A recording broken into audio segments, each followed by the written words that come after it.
Okay, it's November. I'm out on a road trip going across the United States with the 40-year-old car, which like and subscribe. That way you can watch all these great videos. This is the right of way to the right side of our road. They came down and cleared the trees, which is great. But there's a leg of power line that comes up onto the center of our property. They had run up there with a snow machine, and this is going to tell some of how that developed and some of the neat equipment they had. And then I had some people come and try to steal or take the firewood, that the wood, that the trees from what they had cut down. So this is how the story develops. Okay, so our electric company cut trees on the right of way on our property. They left these down there. I was going to do it when my college student got home.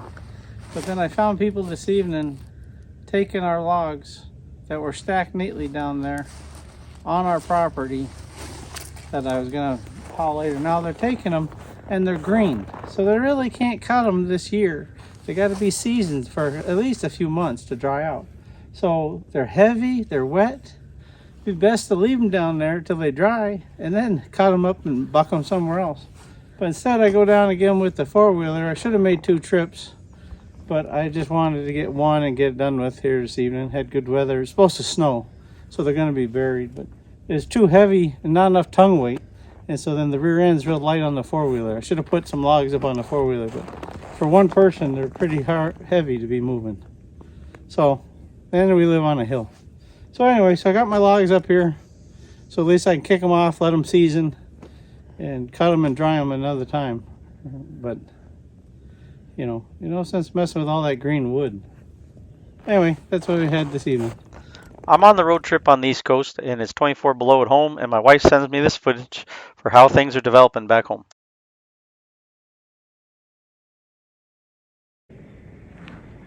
So they came up just south of the greenhouse by this orange flag. I assume they put that there. And then they did not follow through any of the additional trees past the greenhouse.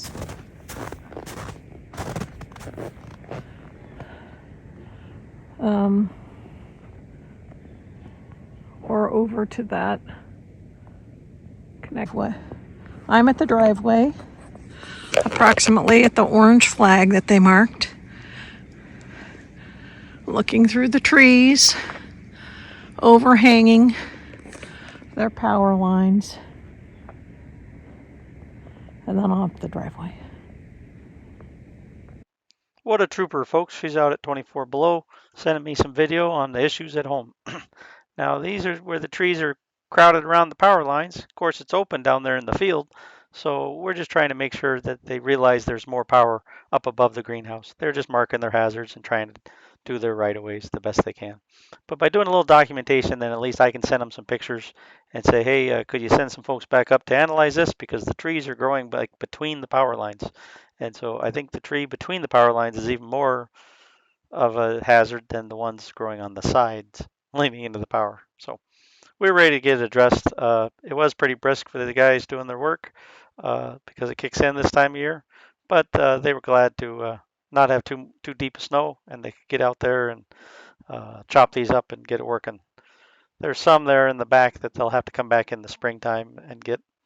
Uh, but other than that, this is just to try to document some of it for you folks and see if you can follow along while the power line goes from the house, goes through the trees, up to the power pole transformer. They mainly maintain the transmission lines, which is up to the transformer, and then transformer to the house is on the owners. And so I'll address those next spring. But we used to prune these quite a bit over the years, but as the years gone by and we kind of got behind, got after it, and those darn trees grow right up between the power lines. And you can tell by those trees, they've been there quite a long time.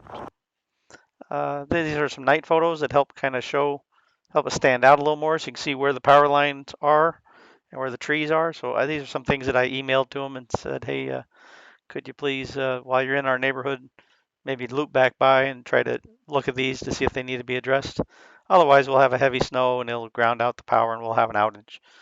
And then they'll have to come address it on a weekend or evening. So just trying to work with everybody as a team and try to point out here it was about 34 below.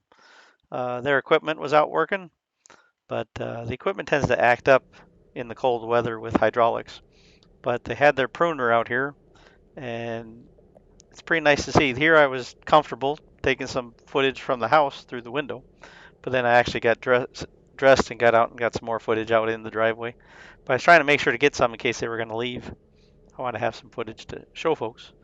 This is a unique piece of equipment. This here is a tree pruner that's on tracks, and they can reach up with that fiberglass mast and prune right near the power lines without having to take them down.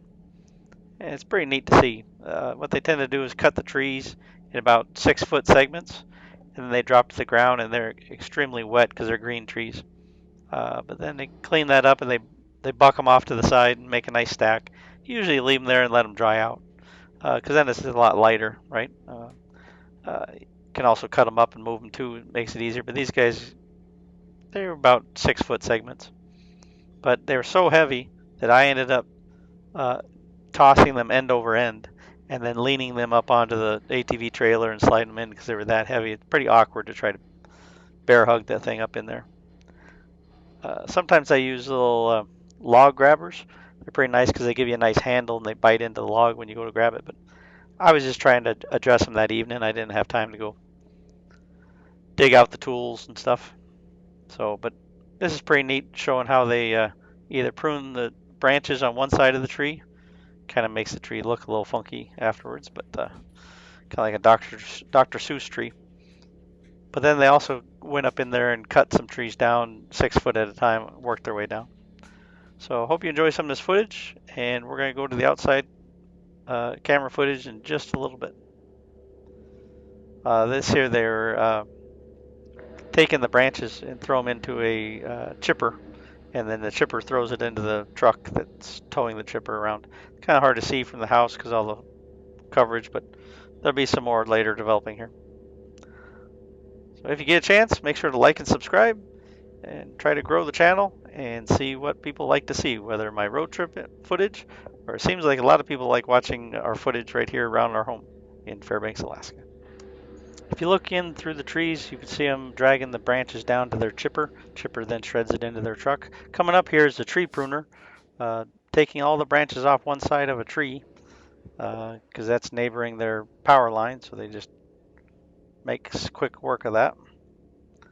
And I tried to have some more pruner footage on there. You kind of have to pay attention and watch it through the trees. A white mast with the white trees sometimes blends in. But then I got my clothes on. I got out there to get you some real footage in some real temperatures. Here's a close-up of the tree pruner driving down to position for the next few trees that it's going to reach to. But they're going to reach up and prune the tree into 6-foot segments. And those are the ones they bucked into a nice pile at the base of the trees, which I'll show you in a little footage here soon. And that's where these ladies came down the road and felt that they could just come up on our property and take these trees. Now we use trees to heat our house, so especially you always appreciate the trees when they're that close to your home because you don't have to work so hard to bring them in. But to think that you can just go on somebody's property and start taking resources, that's not acceptable.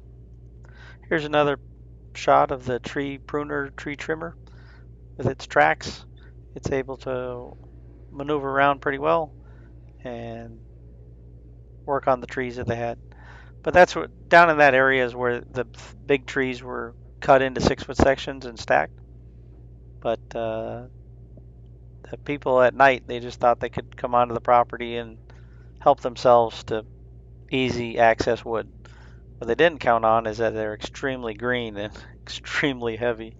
It was two ladies trying to move all this wood, and as I was leaving the property, I had to go and talk to them and say, hey, no, you can't be having that. That's our wood. You didn't ask for it, and you can't just come and take it. So here you're going to see some of the Golden Valley crew working down the driveway. Be a gentleman walking out of that clump of trees, and then they're going to move the truck and the wood chipper down by some other branches that they have stacked down below. And here's the truck moving down with the chipper. So here's some footage of the chipper and the truck assembly. that they tend to cut up the branches or the small stuff with, so they don't leave too much brush everywhere. Otherwise, then you have a whole bee problem, hornet problem in the summer as well. And it dries up, and then you start having more of a fire hazard. So it's nice of them to throw this in the shredder and chipper.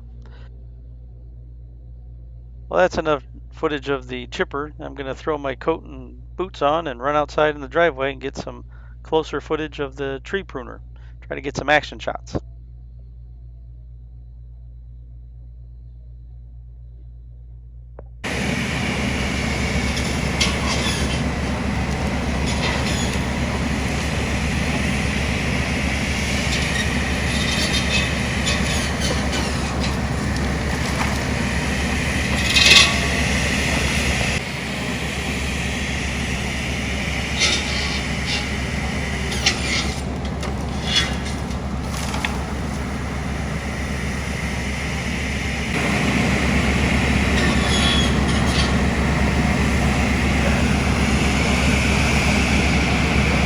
As you see, a few of these chunks get cut off and dropped to the ground. They're about 6-foot sections, but they weigh about 150, 200 pounds.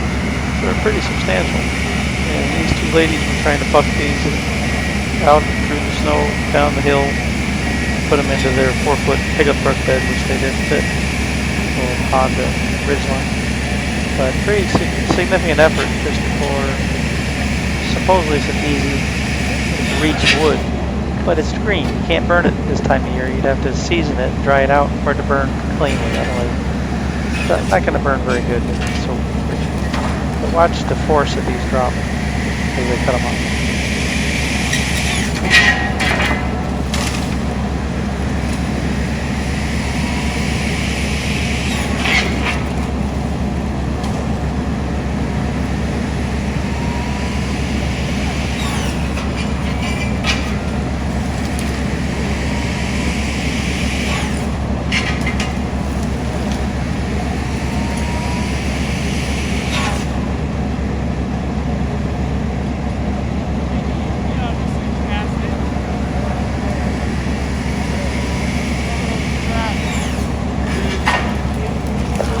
Here's some of those big trees uphill of the greenhouse that were growing between the power lines. They cut those down and bucked them into 6-foot sections or so for me. And then they took all the branches and ground them up in their uh, chipper. So this is the tree that they cut the one side branches off of. So it kind of looks kind of lopsided, but hey.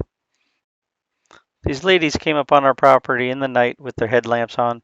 The logs were stacked up there by the trees, nicely out of the way. They drug them down and put them in their truck down on our road. Our right of way and our property actually goes across the other side of the road. Here they were offloading them onto the bank for me, and then I picked them back up. They didn't have them all, so then I had to get some of these big ones all the way up at the tree line, bring them down to the trailer, and put them in my ATV trailer. Made the ATV trailer kind of heavy. The tongue was really light because most of the weight was to the rear of the trailer, but I was tired and sore even moving them this far. You know, it's 25, 30 below. I think it was like 32 below that time, but I just load them up, get them to the top of the driveway, and let them dry off instead of having everybody keep coming by and trying to think they're getting snagging some firewood. You know, we burn firewood for our hockey warm-up building. We burn firewood for our house. So if people sometimes ask, they ask nicely, you know, you might feel for them and give them a deal. But they'd have to dry this wood out, and it's just not ready. And to even not ask to take a resource from somebody, that's just not right. So that's was our excitement. Hope you enjoyed this story. Please like and subscribe. We're trying to figure out if people like seeing more of our stuff in Fairbanks, Alaska, or our worldly road trip driving around the United States in a 40-year-old car. This is Alaska Road Trippers. We'll be seeing you on down the road.